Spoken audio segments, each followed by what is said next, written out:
Good morning guys! For today's video, Toyota Rush Backlash Dashboard Aircon Cleaning po tayo. Panoorin niyo po hanggang dulo dahil ang video po na ito ay mula sa pagbabaklas ng dashboard hanggang maibaba yung evaporator, mapalitan yung evaporator at maibalik yung dashboard. Yung duration time po sa paggawa ng Toyota Rush ay inaabot ng 3 to 4 hours. Ang Backlash Dashboard Cleaning po ay isa sa pinaka-kompletong paraan ng paglilinis ng car aircon system natin.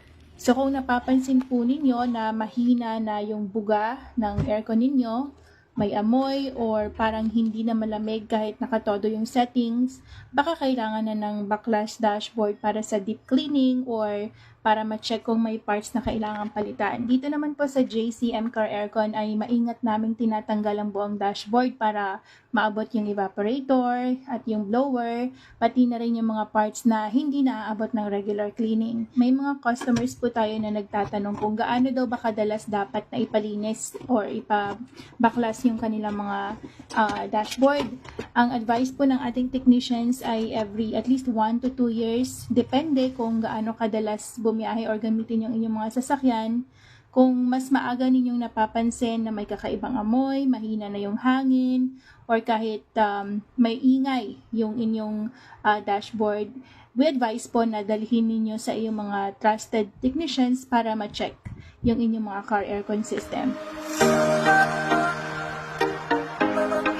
Dito po ay naibaba na natin yung evaporator at kung makikita po ninyo ay baklas na yung dashboard. So lilinisin po yan, pupunasan yung mga wirings, yung mga parts na maalikabok na.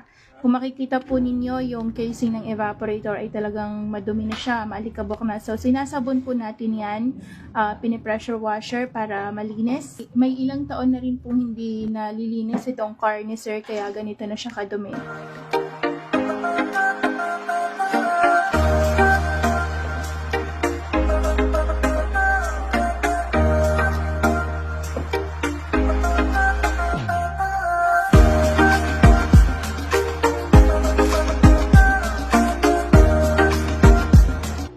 Ito yung evaporator ng unit. Kung makikita natin ay naglilimahid na siya sa dumi.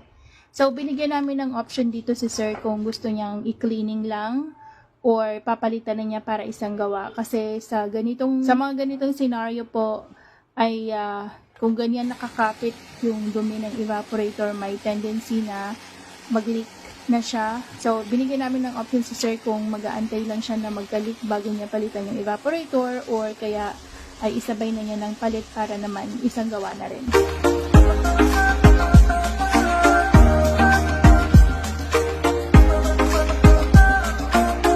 And sa huli po ay nagdesisyon din si sir na palitan na lang ng bagong evaporator para less hassle na rin sa kanya at para makaiwas na rin sa dobleng gastos.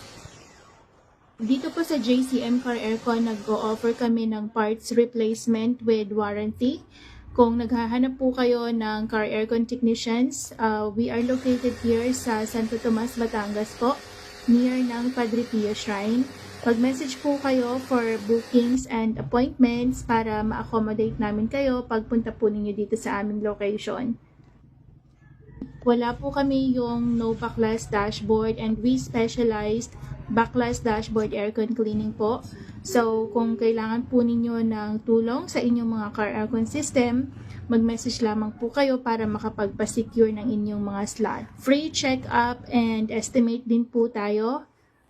You can send us direct message sa aming page, JCM Car Aircon. And don't forget to follow na rin po ang aming backup page, JCM Car Aircon PH. Pwede rin po kayong tumawag sa aming phone numbers, 0995-9218-644 or 0939-1468794.